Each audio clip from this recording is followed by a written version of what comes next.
será possível. Ali, nessas condições especiais, cercados de paz e singelo conforto, os três encontrariam refrigério e refazimento para as lutas que ainda teriam que enfrentar. Lembre-se, querido leitor, de que a nossa vida nunca pode ser somente pouso nem somente guerra. Entre as lutas e os descansos estamos posicionados para que aprendamos a superar todos os limites de nosso ser, vencendo nossas inclinações à preguiça e aprendendo a cultivar forças nas vibrações íntimas da alma durante os desafios dos problemas. Se o repouso é garantia para a recuperação do corpo e o refazimento do espírito ao contato com belezas e bons sentimentos, não nos devemos deixar arrastar pelo ócio que intoxicaria nossos tecidos fluídicos com o narcótico da preguiça que produziria tempos difíceis pela frente. Se as lutas da vida são os momentos decisivos para a aferição de nossa capacidade de resistência e combate, lembre-se de que não estarão para nos fornecerem medalhas ou troféus de lata aí, sim, para avaliarem como é que cada um reage às provocações e às dificuldades. Não é mais válido vencer de qualquer jeito. É necessário obter a vitória através da vivência de princípios, sem os quais, o crime, o engodo, a mentira, a força, a violência, acabariam sendo ferramentas de um sucesso na vida que corresponderia tanto quanto corresponde sempre a um fracasso moral do espírito reencarnado. Não basta vencer. É preciso vencer-se. E para tanto, é indispensável conhecer-se. E depois de conhecer-se, é urgente dominar-se. Assim, as lutas da vida esperam de nós comportamentos compatíveis com a nobreza de princípios que adotemos como norma de conduta. Se você acredita na honestidade, não se deixe arrastar para o delito do furto de qualquer tipo, apenas porque a prova da dificuldade material surgiu em seu caminho. Vencer a carência tomando o que não nos pertence é contrair nova dívida conosco, com o próximo e com Deus. Se acredita na bondade, não seja mau porque sua bondade foi ludibriada. Se você não fizer mais nenhum bem, esteja certo de que você nunca foi bom. Apenas se fantasiava. Se acredita na alegria, não se permita entristecer pelas surpresas desagradáveis. A carranca da face ou o mau humor na alma não modificarão a sisudez do problema. No entanto, a capacidade de fazer troça das próprias desditas o auxiliará a conseguir a simpatia dos que o cercam e aliviará as tensões naturais que surgem de qualquer situação difícil que nos ocorra. Lembre-se, você é aquilo que esculpe em si mesmo, com o material que Deus colocou em seu coração segundo as orientações e os projetos à sua disposição. O mundo apresenta uns e Jesus oferece o dele. Escolha certo e você não se arrependerá. Nesse momento de decisão, lembre-se das palavras do Divino Mestre: não é possível servir a dois senhores. 24. Enquanto isso, Roma. Retornando ao cenário da capital do Império, lembremo-nos de que encontraremos nossas personagens envolvidas no drama da morte de Domício e do desaparecimento dos irmãos, sequestrados por ordem de Marcus. Naturalmente, aquele havia sido um dos piores dias na vida de Serapis e de sua filha adotiva, Lúcia, já que ambas não sabiam para que lado correr, diante das agruras decorrentes tanto do desaparecimento de Lúcio e Demétrio quanto da triste surpresa representada pela morte do filho adotivo, supostamente envenenado, de acordo com as informações do experiente curandeiro, suspeitas estas que apontavam diretamente para a ação de Flávia, eis que os indícios conhecidos davam a entender ter sido ela a última pessoa a encontrar-se com o rapaz, carregando consigo o fatídico bolo através do qual o veneno teria sido ministrado. Terminados os atos funerários simples e rápidos, ficaram os envolvidos diante uns dos outros. Mantendo a serenidade de alguém que trazia a consciência tranquila, Lélia permanecia ao lado da amiga e da pequena Lúcia, como a demonstrar o seu desejo de confortá-las.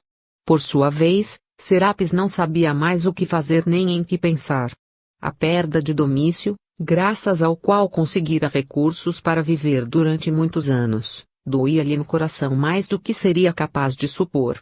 A resignação do garoto, a sua história de abandonos e sofrimentos haviam produzido no coração daquela mulher interesseira do passado uma transformação sensível a ponto de, com o passar do tempo, já não se sentir feliz em recolher moedas através da exploração da desgraça de Domício. A convivência e a confiança que o jovem depositava em suas palavras, muitas vezes grunhindo de alegria quando ouvia sua voz no ambiente, tanto quanto o brilho de seu olhar quando Serapis lhe dirigia a palavra nas rápidas demonstrações de atenção que lhe dava, haviam esculpido no íntimo daquela mulher uma nova forma de sentir e considerar a dor e o sofrimento daquele menino. E isso, agora, vinha à tona, uma vez que a ausência de Domício fazia doer-lhe a consciência de maneira mais profunda. Ao mesmo tempo, enquanto chorava pela sua morte física, Serapis misturava a dor da perda à angústia do afastamento misterioso de seus outros 2 filhos legítimos, sem deixarem qualquer pista ou sinal de paradeiro. De nada havia adiantado recorrer aos circundantes à cata de informações. Todas as diligências a autoridades e pessoas importantes haviam sido vãs tentativas que se frustraram diante de sua incapacidade financeira e da insignificância de sua influência.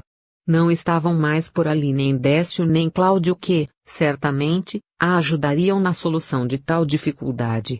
As lágrimas eram mais abundantes quando a angústia da perda de Domício se somava à incerteza do paradeiro dos filhos que ela aprendera, igualmente, a amar, já que, por força das modificações que os ensinamentos do Evangelho lhe haviam propiciado, Serapis sentia pesar duplamente a consciência por não ter podido fazer nada para protegê-los. Afastada dos filhos adotivo e legítimos, sua vida se resumia apenas a Lúcia, a outra adotiva a quem se ligava profundamente pelos laços benditos das vidas sucessivas, única forma de explicar a maneira natural e espontânea através da qual as duas se relacionavam, como velhas conhecidas. Ao lado de toda essa tragédia concentrada em um único dia, pesava a possibilidade de encontrar, na única benfeitora, a víbora traiçoeira tramar contra sua paz pessoal, quem sabe por motivo de vingança do pretérito. Lélia Flávia poderia ter sido a causadora da morte de Domício.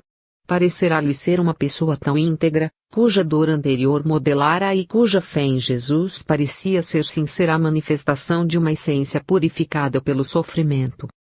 Como poderia ter feito tal atrocidade? No entanto, pensava Serapis, o ódio guardado continua quente mesmo que anos se passem, décadas sejam vencidas e, como era da tradição romana daqueles tempos, a vingança era um prato que se comia frio, para poder saboreá-lo melhor. Serapis havia denunciado Lélia a Marcus para que fosse responsabilizada pela morte da esposa, livrando o caminho pessoal da suspeita de ter sido, ela própria, a criminosa com a ideia fixa de tomar-lhe o lugar junto ao homem amado.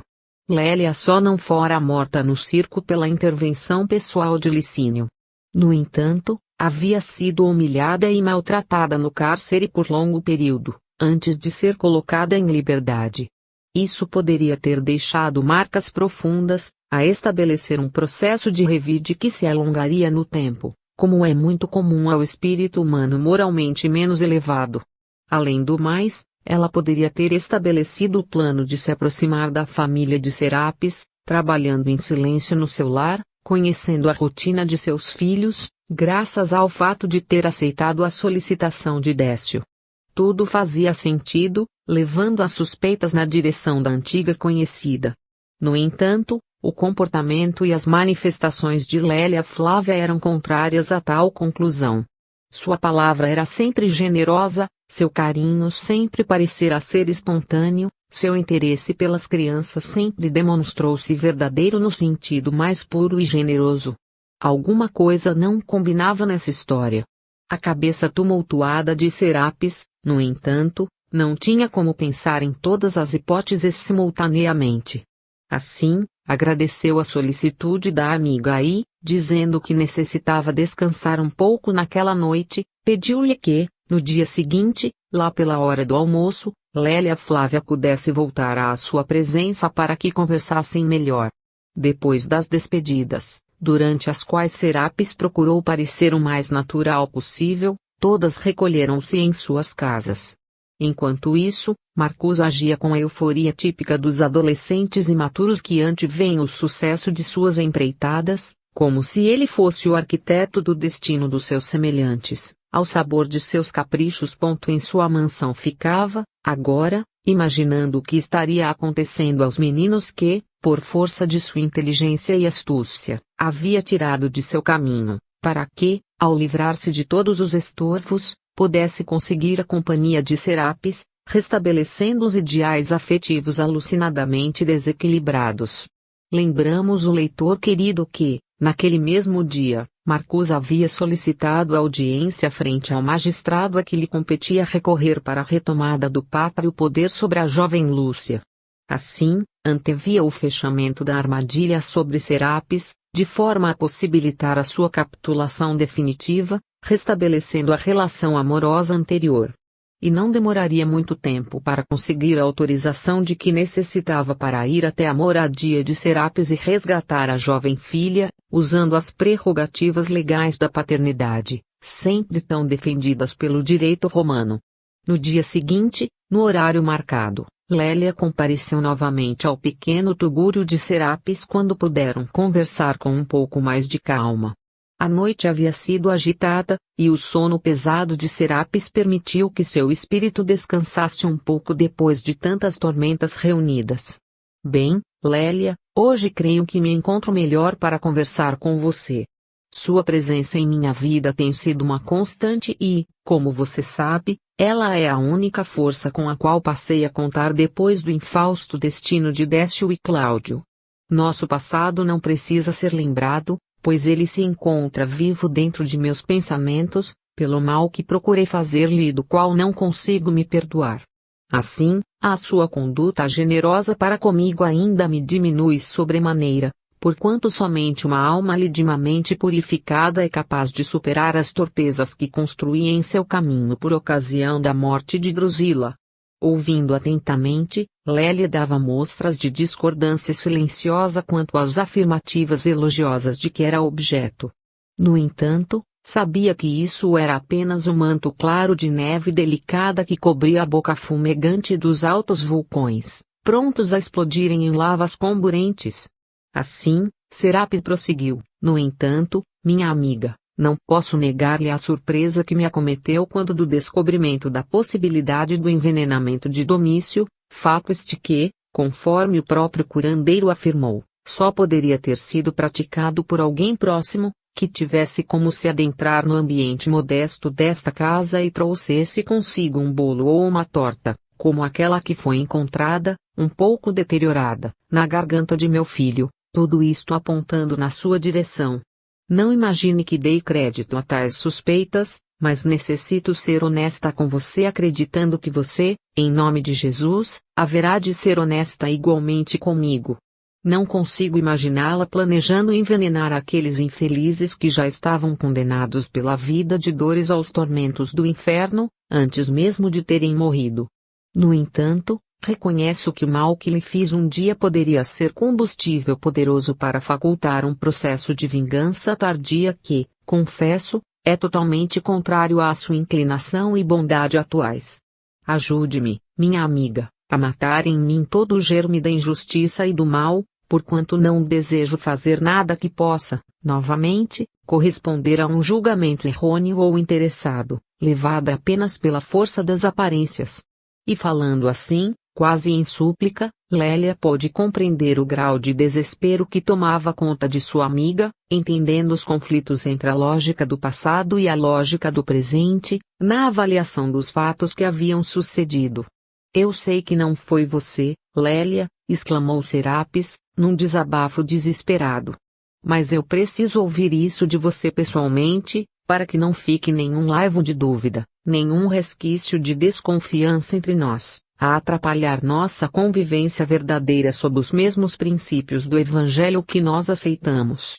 Se isso a faz mais tranquila, Serapis, eu posso afirmar-lhe que, em momento algum procurei, mesmo em pensamento, ferir ou fazer sofrer os seus filhos, que sempre considerei como meus mesmos. Se desejasse matar algum deles, tive todas as oportunidades possíveis para fazê-lo, sem levantar qualquer suspeita e acobertada pelo anonimato conferido à condição de serva de sua casa. Também não compreendo o que se passou, mas esteja certa de que todas estas questões serão solucionadas a contento. Seria bom que orássemos pedindo a Jesus que nos ajudasse a reencontrar o equilíbrio e a nos lembrarmos de Domício com todo o nosso carinho, entregando-o ao Pai.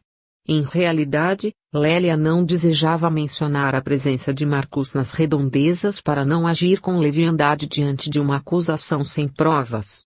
Ela mesma houvera sido vítima de um procedimento desse tipo e não desejava, agora, seguir pela mesma estrada perigosa e comprometedora. Eu também preciso pensar mais em certos detalhes desse assunto para poder tirar conclusões mais justas, Serapis. Esperemos mais alguns dias e trabalhemos juntas para encontrar os meninos. A sua afirmativa franca e segura trouxera certa serenidade ao espírito de Serapis, ainda confundido pelas sucessivas notícias ruins, e a conversa se perdia nas questões que envolviam o desaparecimento dos filhos legítimos. Estabeleciam planos para pedir informações, para ficarem de plantão nas portas mais movimentadas da cidade, fiscalizando o trânsito de pedestres para identificar alguma pista do paradeiro dos filhos aleijados. E nesse processo de pesquisa, ambas se entregaram, gastando os dias seguintes, sempre trazendo com elas a companhia de Lúcia, agora adolescente, a aproximar-se da idade considerada pelos romanos como a que possibilitava a mulher unir-se a um homem para a constituição de uma família. Ao fim do terceiro dia, no entanto, quando regressaram ao lar de Serapis, foram surpreendidas pela presença de um destacamento militar à porta da casinha, a fim de executarem a diligência que retiraria da antiga amante de Marcus a última razão que possuía para viver. Estarrecidas com o comunicado da autoridade que exercia a magistratura inflexível, Lúcia deveria ser levada diretamente à casa paterna, sem qualquer direito de recusa ou tentativa de fuga. Por isso se fazia necessária a presença da milícia, a garantir, pela intimidação prévia, o cumprimento da sentença. Serapis, Lúcia e Flávia não acreditavam no teor da medida desumana por todos os motivos. Lúcia se agarrara a Serapis como quem se prende à única tábua de salvação, já que ao pai não devotava qualquer afeto. Como estar, agora, submetida à sua autoridade se ele nunca se fez presente em sua vida nem nunca se interessou pelo seu futuro? Fora Serapis quem conseguira comida e roupa para ela, quem a protegia do frio, quem a ajudara nos pequenos problemas de uma criança. Percebendo a rusticidade dos homens que ali estavam para cumprirem as determinações da autoridade, Serapis procurou manter serenidade para ajudar a filha a não acabar ferida pela força bruta dos soldados, que não titubeariam em executar um santo, que dizer, então, de agarrar uma menina frágil para levá-la embora. As lágrimas de Serapis, no entanto, se fizeram espontâneas, como se o último fio de esperança lhe estivesse sendo cortado a frio e como se já não houvesse mais por que viver neste mundo. Em menos de uma semana, havia perdido tudo de uma vez. Só lhe restava a amizade de Lélia Flávia, único conforto ao qual se apegava para não acabar se afogando num Tibre sonolento que circundava aquele antro de mármores e maldades. Calma, filha, não fique assim, porque estes homens são violentos e podem machucar você. Eu irei até o juiz para pedir que isso seja cancelado. Vá com eles e, em breve, você estará de volta para continuarmos a viver nossa vidinha, eram as palavras que a chorosa Serapis, nos dramas de uma cruel despedida, se via obrigada a dizer, única forma de criar certa esperança no espírito da filha adotiva para que ela não se opusesse à condução forçada de que era objeto pela ordem judicial. E solicitando um breve instante à autoridade militar que comandava o destacamento de homens, foi até o interior da casa e trouxe algumas roupas e objetos pessoais da menina para que ela tivesse o que usar, carregando consigo as lembranças daquele período de penúrias e dificuldades.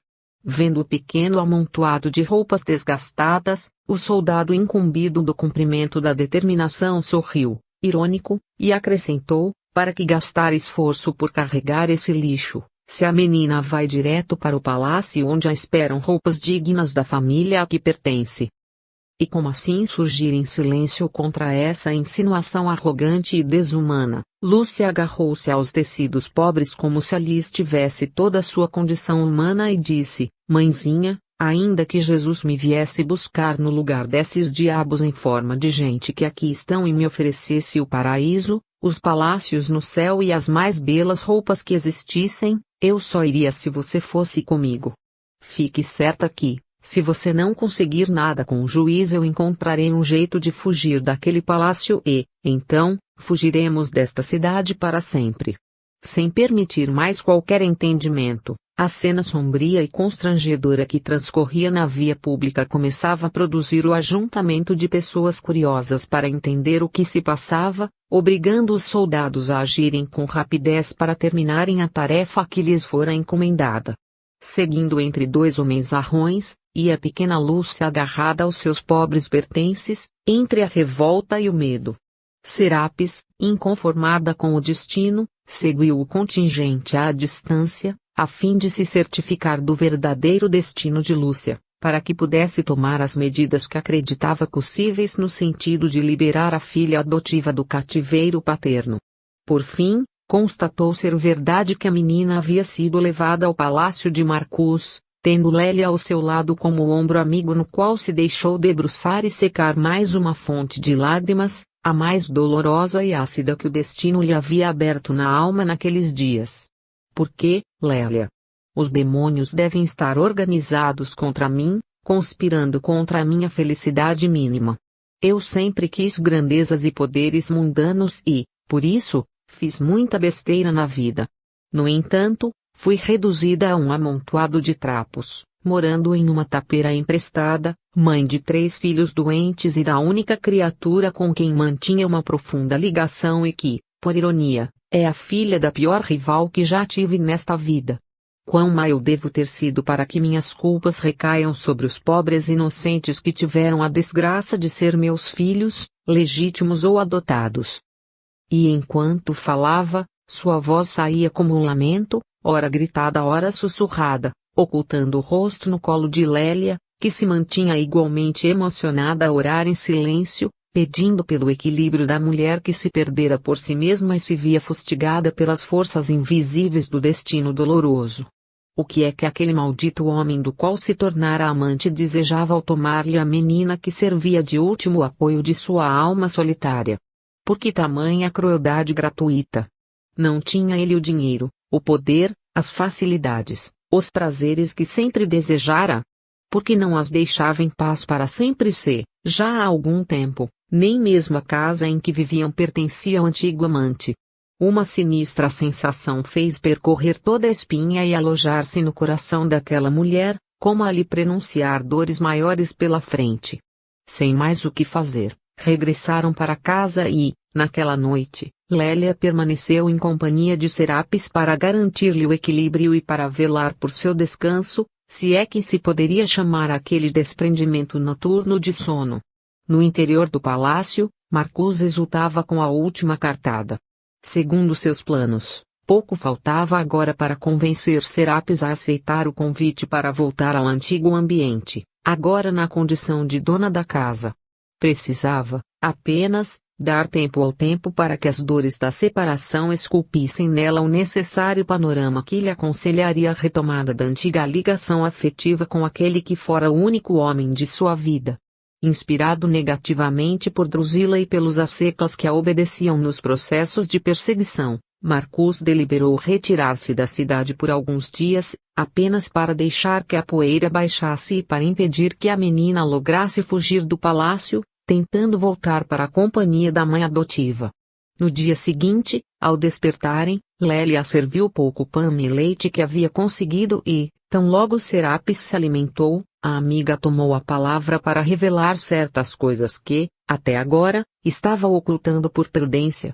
Serapis, preciso falar sobre uma coisa que pode ajudar a retomada de Lúcia perante a autoridade judicial. Ouvindo a notícia, a abatida mulher que, agora, se poderia comparar a um trapo de gente, voltou seu olhar apagado na direção da amiga, como a lhe dizer que estava pronta para escutar, ainda que não fosse capaz de acreditar que se pudesse modificar o curso das coisas. E então, passo a passo, Lélia revelou-lhe o encontro que tivera às portas do pequeno barraco, com Marcos disfarçado, que saía apressado carregando um embrulho nas mãos, como quem foge do local do crime. Na ocasião ela não havia entendido o que motivara o antigo patrão a comparecer naquele ambiente tão pobre. Qual não fora a sua surpresa maior quando, ao entrar, constatou a presença tão somente de Domício no lar desguarnecido. Depois da ingestão do bolo e do diagnóstico de envenenamento, não foi difícil a Lélia imaginar que fora o próprio Marcus quem estivera ali para levar a dose letal a alguém daquela casa, já que sabia que o veneno não estava no bolo que ela portava. Eu não havia falado nada, ainda, porque precisava entender melhor todos os fatos, porquanto me parecia estranhíssima a coincidência a morte de Domício no mesmo momento do desaparecimento inexplicável dos meninos. Agora, tudo se torna mais claro. Esse relato novo produzira uma transformação no espírito de Serapis. Com a rapidez do raio, a mulher logo imaginou, tanto quanto Lélia que, com a retomada de Lúcia, Marcus estivesse por detrás, também, do desaparecimento dos dois filhos legítimos. E se ele pudesse ser acusado de ter envenenado o filho inválido e desprotegido, poderia conseguir recuperar a guarda da menina que, obviamente, não poderia permanecer na companhia de um genitor perigoso e homicida. Essa rapidez de raciocínio permitiu a Serapis sair do abismo do desânimo para o patamar da euforia, em questão de rápidos minutos. Sim, Lélia, essa é a chave de todo este mistério. Somente a cabeça maldosa e astuta de um homem como ele poderia ter pensado em tudo isso. Não duvido, inclusive, de que tenha sido também o responsável pelo desaparecimento dos meninos. Ouvindo-lhe as conclusões da intuição feminina, Lélia procurou ser mais prudente, afirmando: bem, Serapis, quanto a isso eu nada posso afirmar, porquanto não pude presenciar nenhuma coisa nesse sentido. No entanto, concordo com você, que é muita coincidência tudo acontecer como aconteceu. Você precisa me ajudar, Lélia. Precisamos ir até o juiz falar dessa situação que poderá reverter todo o caso a nosso favor. Você me ajudará, não? Era um pedido súplice de Serapis para a amiga que sabia ter o dever de revelar os fatos para preservar a integridade de Lúcia e o equilíbrio de Serapis. Bem, minha amiga, eu não pretendo prejudicar com acusações falsas a ninguém. No entanto, tomo Jesus por testemunha de que irei revelar toda a verdade que pude presenciar aqui naquele dia triste de nossas vidas. Então iremos, nós duas, à presença do juiz para solicitar uma intervenção favorável no processo de retomada de Lúcia. Antes, então, Serapis, oremos a Jesus para que nos ajude em nosso esforço de conseguir reverter a situação, já que, na condição de pobres como somos, não podemos contar com nenhum outro tipo de influência ou de apoio que nos facilite as coisas nesse sentido. Se não for por Jesus, não será por ninguém. Daí, ajoelhadas no solo pobre da casinha de Décio, ambas se dirigiram ao Divino Mestre a solicitar-lhe ajuda para que a pequena Lúcia pudesse ser trazida de volta à companhia da mãe adotiva e da amiga, já que o Mestre se apresentava como a única fonte de esperança em suas vidas. Na tarde do mesmo dia, ambas estavam às portas da Casa de Justiça na qual o representante da lei pontificava segundo os cânones da Lex Romana. Naturalmente que não lhes foi fácil o acesso ao magistrado que se responsabilizava pelo caso, mas depois de inúmeras diligências nas quais foram ajudadas por alguns funcionários da Casa de Justiça que eram, secretamente, simpatizantes do cristianismo nascente e que Lélia conhecia, terminaram diante da autoridade que as recebera de muito má vontade, sempre demonstrando pressa na escuta das queixas do populacho. E então, buscando segurar o ímpeto e domar seus impulsos de mãe ferida para manter-se com a temperança necessária à clareza da exposição, Serapis apresentou o caso, explicando tratar-se da questão de tutela legal sobre a menor Lúcia, que já se encontrava com ela há mais de 12 anos e que, inexplicavelmente, dela fora retirada por solicitação do pai.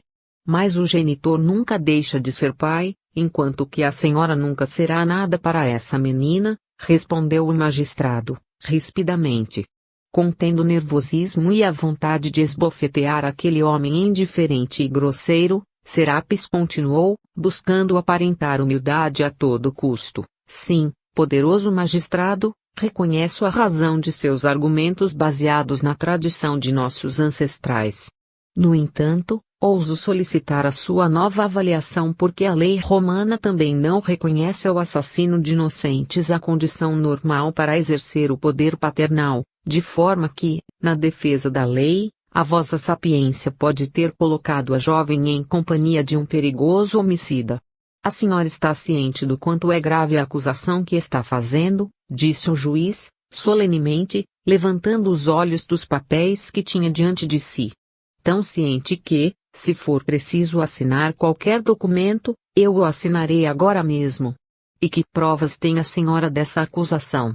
Usando das melhores palavras que podia, teceu o quadro que Lélia lhe contara naquele dia, revelando os detalhes do dia do desaparecimento dos filhos, da morte de Domício e da testemunha que presenciara a saída de um disfarçado Marcus, deixando a casinha e carregando o embrulho nas mãos. Certamente o bolo com veneno que matou o inocente leproso. Intrigado com aquela narrativa grave e acusadora, o magistrado voltou-se para a acompanhante a fim de ouvir dela, pessoalmente, os detalhes do encontro.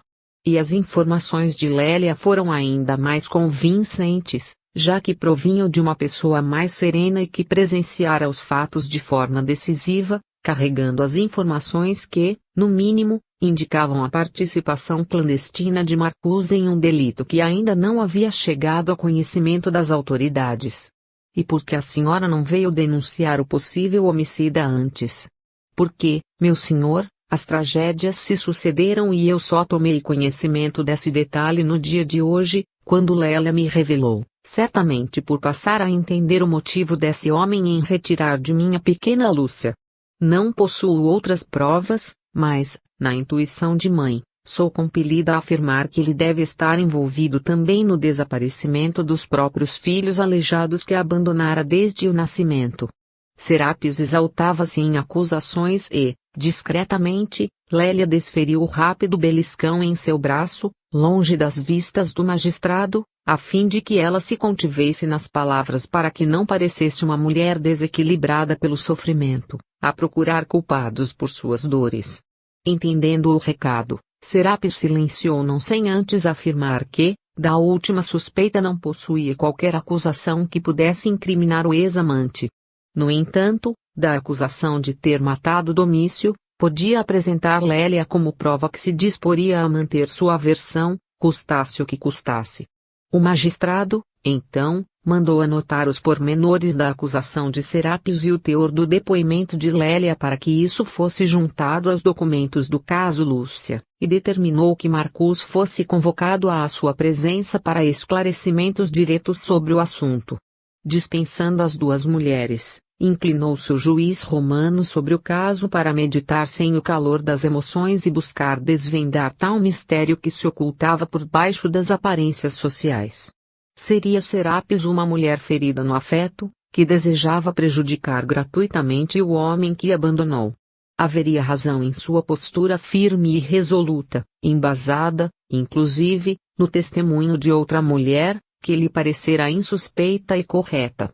Além do mais, havia o interesse da menina que, a toda evidência, poderia estar correndo um risco muito grande se fosse verdade a informação que Serapis lhe fornecia. Expediu-se a convocação a Marcus para que comparecesse urgentemente diante da autoridade legal, convocação essa que só pôde ser cumprida dias mais tarde quando de seu regresso da viagem que fizera em companhia de Lúcia. Assim que regressou ao seu palácio, tomou conhecimento da determinação oficial que o convocava à Casa da Justiça onde o magistrado esperava, naturalmente para lhe dar notícia do andamento regular do processo, com o encerramento da questão graças à retomada da guarda da filha. Para sua surpresa, no entanto, as coisas não seriam desse modo. No dia seguinte ao da sua chegada, estaria sendo informado solenemente de que alguém o acusava de homicida e apresentava provas contra ele. O suor frio que lhe percorreu a espinha só fora disfarçado pela existência da rica túnica que trajava nas ocasiões especiais perante autoridades importantes. Naturalmente que negaria qualquer envolvimento e lançaria sobre os depoimentos a acusação de leviandade e de interesses contrariados, que buscavam reverter a exatidão da sentença que lhe concedera a guarda da filha. Mulheres frustradas, bem sabe vossa sabedoria, são capazes das piores mentiras, das mais pérfidas acusações para que não se sintam perdedoras em seus interesses. Sim, nobre Marcus. No entanto, não se trata apenas da versão da mulher que cuidava de sua filha. Trata-se do depoimento embasado em uma prova testemunhal e que garante ter visto a sua pessoa saindo do local onde, minutos depois, um romano veio a morrer envenenado.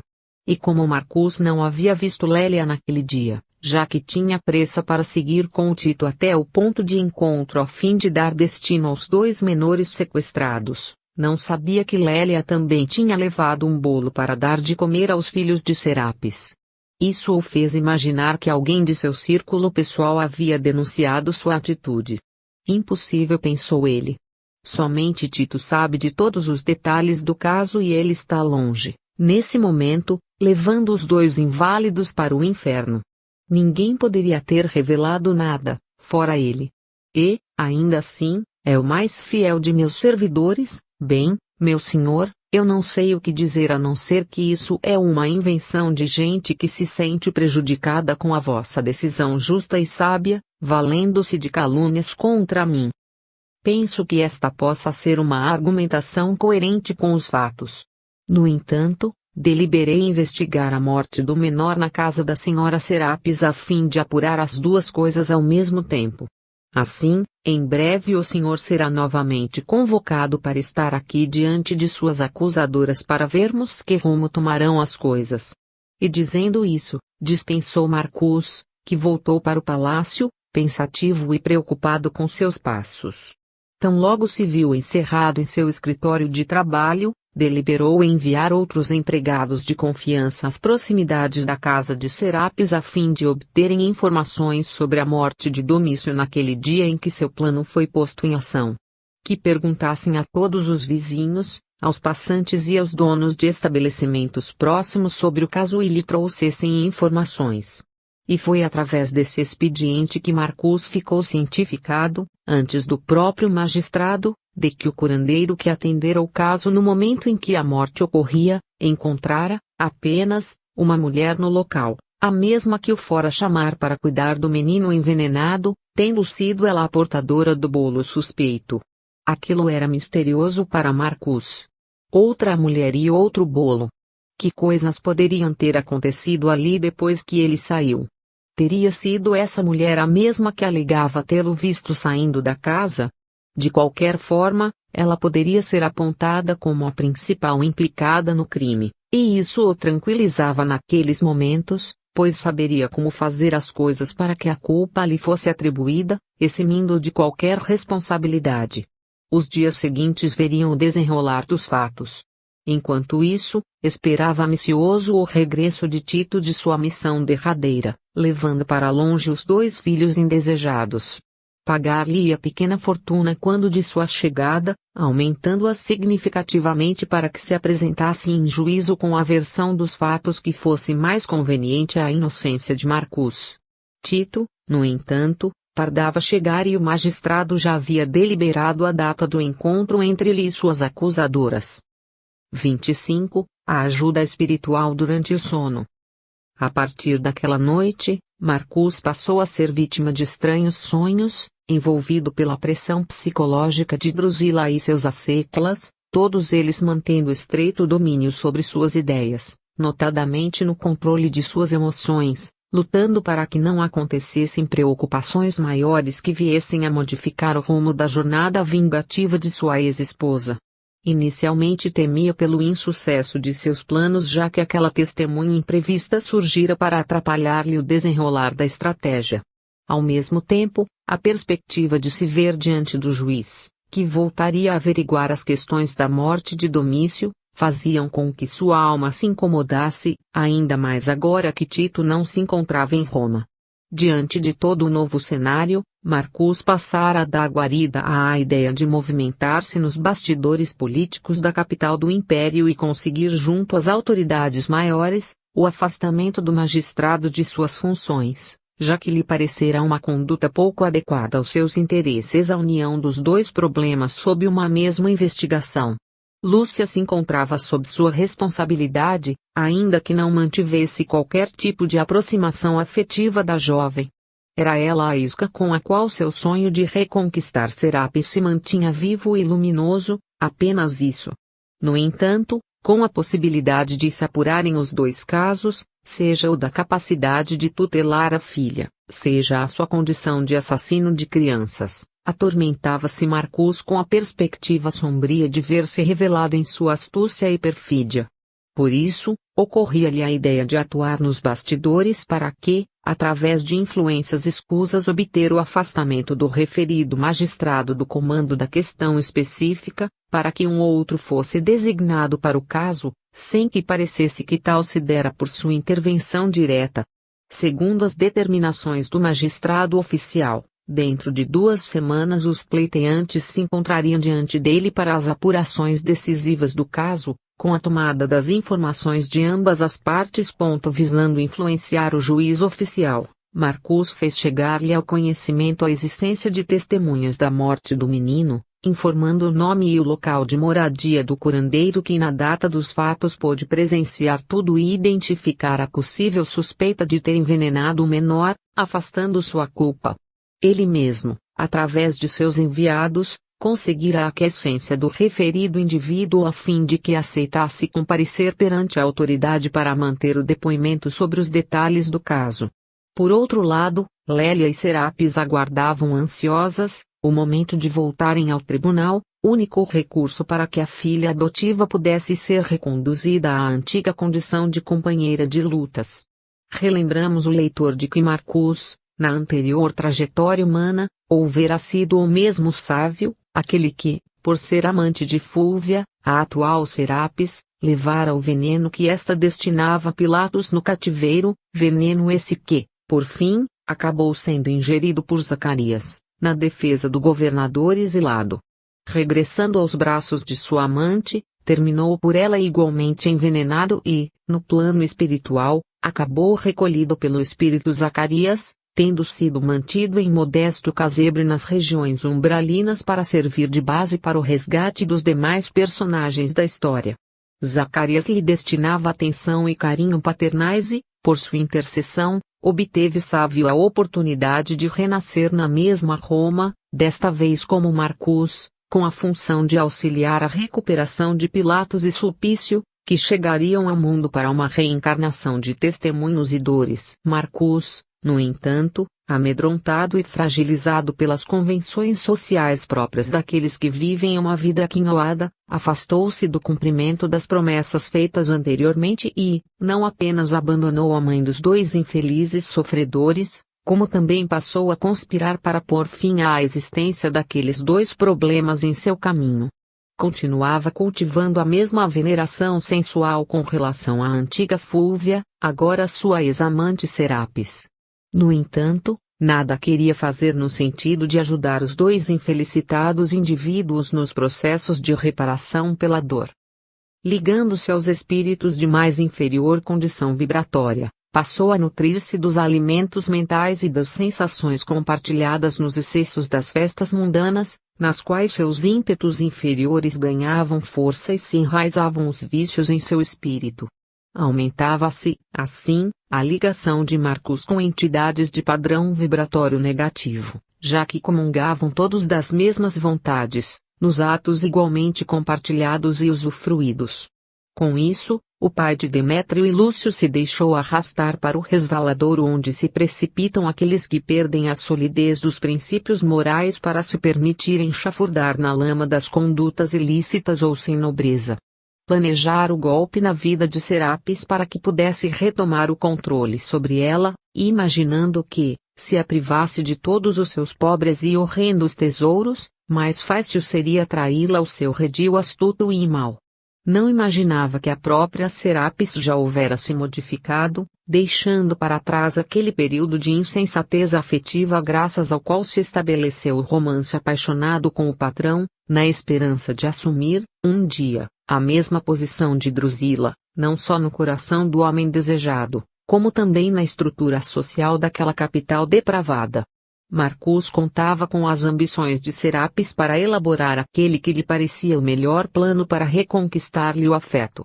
Quando seu corpo adormecia, seu espírito se via envolvido pelos eflúvios pestilentos de Drusila que, valendo-se da peculiaridade plástica do perispírito, ativado por uma forte vontade, apresentava-se aos seus olhos com a forma de Serapis, pegajosa e sedutora, iludindo-o com carícias provocantes, despertando mais desejos em seu íntimo e agindo para que, em momento algum, Marcus desistisse da ideia de ter Serapis em seus braços como antigamente. Agora, as forças negativas que se uniam ao desejo negativo do homem que se julgava poderoso, percebiam que o momento de ferir Serapis se aproximava rapidamente, fosse com a retomada de Lúcia, fosse com a acusação de homicídio que, pela ação dos espíritos vingadores, se faria recair sobre Lélia. Drusila exultava com a perspectiva de massacrar todos os envolvidos em sua tragédia, infelicitando Marcus, Serapis e Lélia de uma só vez. E com isso, a própria entidade perseguidora estimulava em Marcus a ideia de trocar o juiz do caso para que ele não atrapalhasse as coisas com uma postura que parecia inclinar-se na direção daquelas duas mulheres. Imaginavam os humanos importantes que a justiça era um instrumento que lhes pertencia e que deveria ser usado para garantir e proteger os interesses da classe dominante, não cogitando, em geral, da legalidade dos procedimentos e da imparcialidade dos magistrados que, quando se mantinham firmes em seus princípios, eram sempre considerados amantes da plebe, instrumentos da desordem, indignos da confiança das classes mais elevadas da sociedade romana. Com tais conceitos estabelecidos em seu pensamento, envolvido pais intuições de Drusila, Marcus tratou de mover seus influentes contatos, como já se disse, para que o julgamento final do caso estivesse a cargo de outro magistrado que não aquele que, originariamente, lhe havia concedido a guarda da filha Lúcia, mas que, agora, estava dando demasiada importância às acusações de Serapis. No entanto, sabendo de suas andanças pelos gabinetes importantes, sempre com promessas de recompensa e favores na forma de presentes, o espírito Zacarias acompanhava os tortuosos passos que Marcus resolvera empreender para comprometer-se novamente com as forças do destino. Chamado a um testemunho verdadeiro de renúncia e devotamento, para o qual lhe haviam sido concedidos recursos materiais abundantes com os quais poderia garantir facilmente os bens e as facilidades aos filhos aleijados, preferira caminhar pelo mundo de braços dados com a inutilidade, com o gozo fácil, com a irresponsabilidade gastadora. Apesar do muito que houvera recebido antes da reencarnação em curso, a fim de se preparar para estar na Terra no cumprimento de parte de importante missão de reajuste, Marcus tergiversara, fugira e se embrenhava por trilhas muito mais dolorosas do que ele mesmo fosse capaz de supor. Assim, amando aquele jovem doidivanas e imaturo, Zacarias houve por bem preparar Marcus para um encontro espiritual durante o seu repouso, através do qual o alertaria para os dias do futuro e lhe solicitaria que não modificasse o curso das coisas, comprometendo-se ainda mais com as leis sagradas que regem a justiça no mundo. Envolvido pelo magnetismo superior de uma pleiade de espíritos fraternos que, ainda que à distância, mantinham a observação sobre o antigo amante de Serapis, sem que os espíritos trevosos tivessem como impedir, tão logo deixou o corpo físico em virtude do sono noturno, Marcus foi acolhido por entidades luminosas e encaminhado à delicada região, incompreensível aos seus olhos, na qual sentiu-se despertar de um brando e agradável sono. Estaria sonhando acordado? Sentiria aquela sensação para o resto de seus dias? Que lugar seria aquele? A morada de algum dos deuses romanos que ele não conseguia identificar? E enquanto suas divagações se acumulavam em sua cabeça, buscando respostas para suas angústias, eis que veio se formar à frente de seus olhos a imagem de Zacarias, que parecia sair do nada, como uma miragem que ganha forma depois de abandonar a bruma da madrugada, a afeição de alguém que construísse com ela as próprias vestes luminosas e fofas. A face brilhante e serena, o sorriso generoso e afável, a barba longa e branca, a face segura e doce, eram impressionantes características que faziam com que Marcus se lembrasse de alguma coisa no mais profundo de seu ser, sem saber identificar de onde vinha aquela sensação de amistosidade, de veneração que ele carregava dentro de si mesmo e que se perdera ao longo dos anos vividos. A presença generosa de Zacarias, no entanto, envolvia o homem deslocado em espírito para aquela região etérea em uma atmosfera de paz indizível e certeza de que aquilo não havia sido apenas um sonho em maiores consequências. Venha em paz, meu filho, disse Zacarias, com sua voz doce e cativante. Ao timbre suave daquela cantiga paternal, Marcus sentiu-se tremer o mais íntimo, já que ele tinha certeza já ter escutado aquela voz. Impotência absoluta tomou conta do seu espírito que, diante de uma grandeza tão humilde, não sabia nem o que falar, nem como se postar. Segurou nas mãos daquele venerável espírito que a consciência não lhe sabia informar com exatidão o nome, mas que, indubitavelmente, fazia parte de sua vida pretérita, e parecia o náufrago que chegou até um tronco flutuante que poderia ser-lhe a salvação no mar revolto. Não se preocupe em me identificar para que você não desperdice suas energias com coisas inúteis. Somos espíritos ligados por Jesus já há muito tempo e sempre estarei ao seu lado para que o Divino Mestre seja compreendido por você. Este encontro, no entanto, tem a finalidade de solicitar à sua consciência que reveja as deliberações que está buscando para influenciar no curso dos destinos alheios. Sempre que nos colocamos na função de Deus, Marcus, acabamos fustigados com a chama do mesmo fogo que endereçávamos aos outros. Você deliberou fazer coisas nocivas a inocentes que lhe competia proteger, numa escolha livre que nós respeitamos, apesar de lastimá-la. No entanto, agora você está buscando envolver outras pessoas na transformação dos destinos, valendo-se de uma instituição de responsabilidade e nobreza que somente os séculos futuros poderão entender e descortinar. Não leve estas coisas mais longe do que já foram, meu filho. Lúcia era feliz ao lado de sua mãe adotiva. Você não conhece as ligações do passado entre elas e não pode imaginar quanto elas estão necessitando caminhar juntas, agora. Não imagine que será a melhor forma de reconquistar a mulher do coração, usando de estratagemas que, assim que descobertos, o farão o mais odiado dos homens no mundo. Os conselhos de Zacarias eram curtos e diretos porque ele sabia das grandes dificuldades de Marcus em reter todo o conteúdo daquele entendimento. Marcus, por sua vez, empalidecerá de tal forma diante das advertências diretas de Zacarias, como se alguém muito poderoso lhe tivesse descoberto os planos, que mais se assemelhava a uma estátua de mármore do que um espírito humano. Não se oponha aos ditames da lei do universo, meu filho. Não se arvore em julgador, em condenador, em administrador da justiça, pois você não está preparado para tal e, assim, corre o sério risco de ver as coisas se tornarem ainda piores do que estão. Devolva as coisas ao estado anterior. Traga os meninos de volta ao seio de sua mãe, ainda que os ignore para sempre. Deixe Lúcia seguir o seu destino na companhia de Serapis. Não interfira na ordem administrativa que comanda a justiça dos homens, valendo-se de quaisquer artifícios ou influências. Já há sangue suficiente em suas mãos para um bom período de dores reencarnatórias. Por que fazer as coisas ficarem piores? Por muito amá-lo, venho junto ao seu coração como paizinho que é grato por tudo o que você pôde fazer quando do resgate de Pilatos, Fúvia e Sulpício nas zonas umbralinas. Agora, estou tentando auxiliá-lo a resgatar-se dos erros já cometidos, a fim de que eles não se tornem maiores ou piores.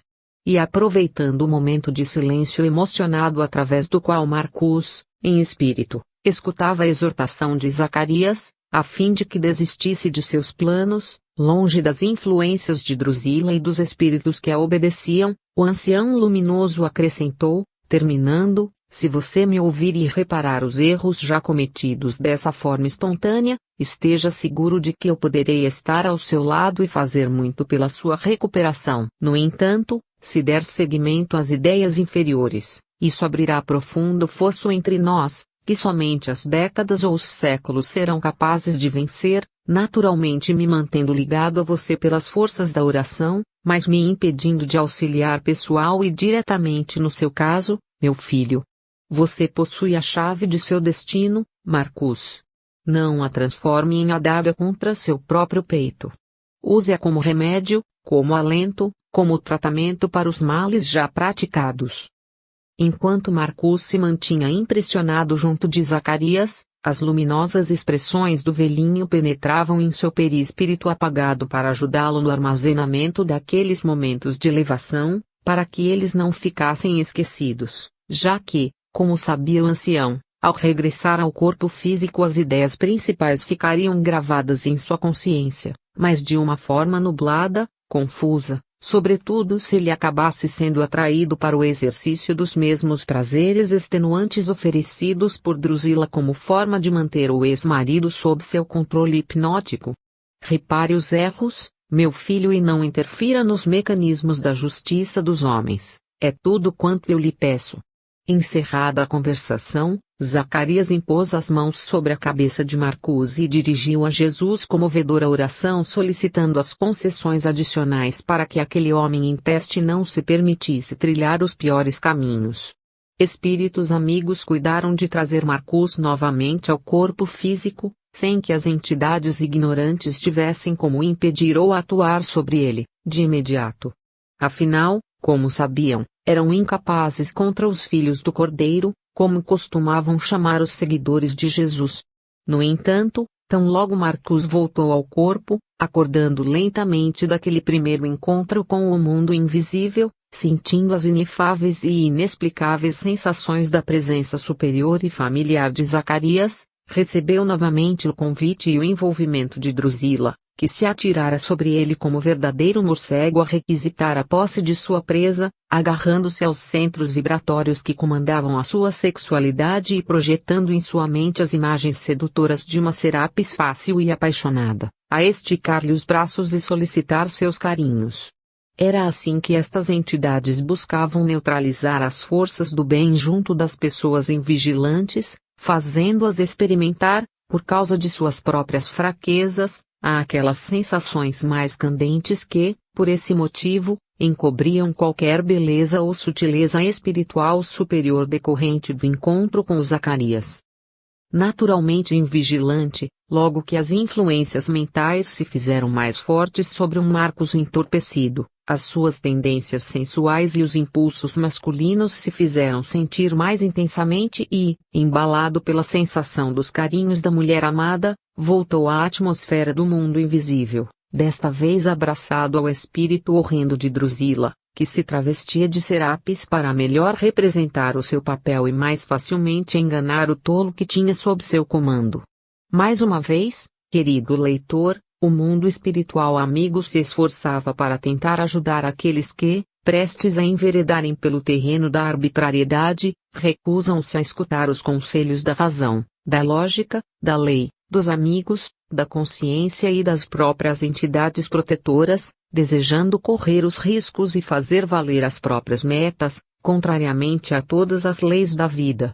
No entanto, o amor e a bondade se haviam feito presentes para impedir que Marcus se arrependesse dos seus atos quando isso já fosse tarde demais para ele. Envolvido pelos seus impulsos inferiores e sem desejar resistir ao convite da sedução carnal que se apresentava, inclusive, durante os momentos de repouso para o seu espírito viciado, Marcus repelira com facilidade os conselhos elevados de que fora objeto e, ao amanhecer do outro dia, sem que qualquer alteração fosse observável, encontraremos sua imaginação excitada tão somente pelos sonhos que tivera com Serapis naquela noite, presságio positivo, segundo costumava-se interpretar naqueles tempos, de que tudo sairia como planejado, apesar dos pequenos percalços do caminho. Somente sua consciência profunda mantinha o registro do encontro com Zacarias para que, no futuro, estivesse registrada em si mesmo a prova de que o mundo invisível tudo fizera para que ele não sofresse. No dia seguinte, conforme seus planos, compareceu à casa de julgamentos para levar pessoalmente o curandeiro à presença do magistrado, o qual, considerando a sua condição principesca e patrícia, recebeu a ambos e demonstrou interesse nos depoimentos do homem que, mantendo a sua versão dos fatos, relatava os pormenores da conversa com Lélia sem identificar-lhe o nome, mas referindo-se constantemente à ideia central de que ela levara até aquela casa o bolo que lhe parecia ter sido o causador do envenenamento.